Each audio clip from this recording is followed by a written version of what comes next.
Today we will discuss about irrigation efficiencies.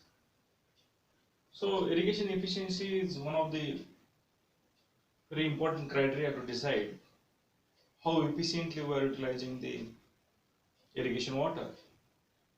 As there are several losses during application, conveyance, storage and distribution. So when there is uniform distribution or better storage in the routing zone or minimum losses during the conveyance, we can say we have good irrigation efficiency. But we need to have certain formulas and we need to study this irrigation efficiency. So first of all, what is irrigation efficiency?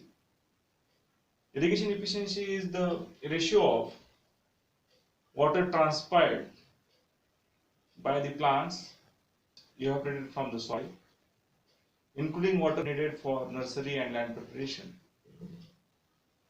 Also, water which is there due to the effective rainfall. And water also requires for particularly for different salts in the soil to bring them to the soil solution. So water required for transpiration and evaporation from the soil, water required for maintaining the salt content and the amount of effective rainfall.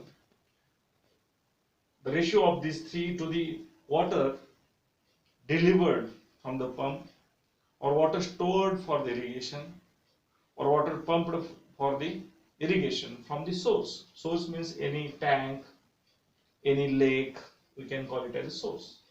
So this is the simple formula for irrigation efficiency: Wt plus Ws upon effective rainfall divided by water delivered from the source. This we call it as irrigation efficiency, which is indicated by percent. Unit of irrigation efficiency is percent. So there are different types of irrigation efficiency. First one is conveyance efficiency. Conveyance efficiency means water is conveyed from source to the field. During that there is loss of water.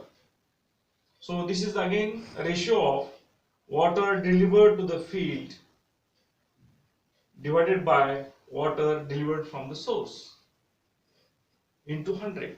This will give you conveyance efficiency. Suppose we have delivered 100 meter cube of water from the source, that is well, and at the field only 70 meter cube water is reached. So 70 divided by 100 into 100, answer will be 70%. Means we have a 70% conveyance efficiency, means we have utilized only 70% of water what we have delivered from the source. This is first one, conveyance efficiency. Second one, water application efficiency. Here again we want to know what is the efficiency of application, as it is given by the formula water stored in the root zone to the water delivered at the field. Means what is water delivered at the field? Means I have now brought water from the source. Now it is, suppose water I have brought from the source and I have delivered it at the field, at the farm, 7 lakh liter. And water stored in the root zone is 6 lakh liter. As we require 6 hectare centimeter water, so I am taking that example. So 6 upon 7 lakh liter of water into 100, answer is 85.7. Means here application efficiency is 85.7%.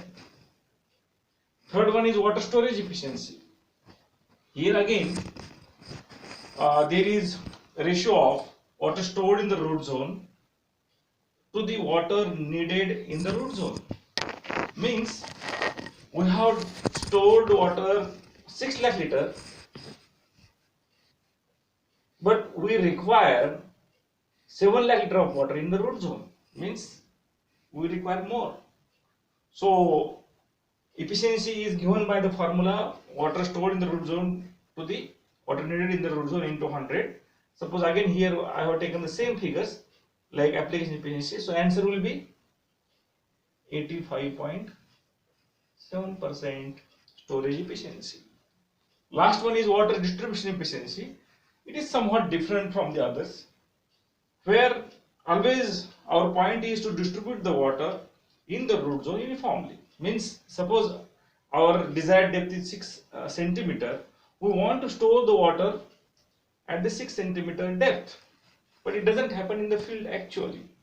So sometimes suppose our depth is 5 centimeter, our desired depth is 5 centimeter depth, but instead of 5 we have given only 3, means it is -2, the required is -2.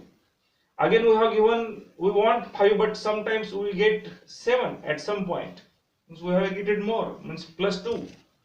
Again suppose here 4, means again -1. Again here 7, means +2.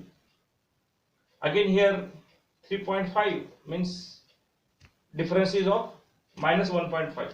Means if you observe, there is a deviation from the 5 is -2, +2, -1, -2, +2 and -1.5. So total deviation is 8.5. Right? So average deviation is, we have taken 5 observations, 1, 2, 3, 4 and 5.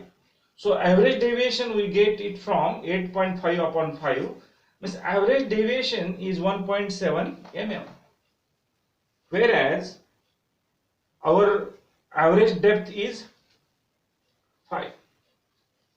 So this equation indicates it is summation of 1 minus y bar upon d bar into 100. 1 minus y bar upon d bar, where y bar is the average deviation and d bar is average depth. Means here we get 1 minus 1.7 upon 5 into 100.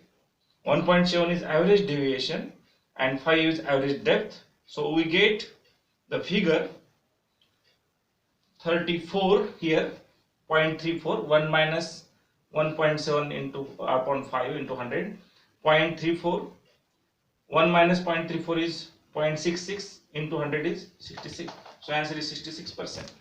So this is all about 4 different irrigation efficiencies, and one is the total irrigation efficiency, which is given in the first equation. This is all about irrigation efficiency. Thank you.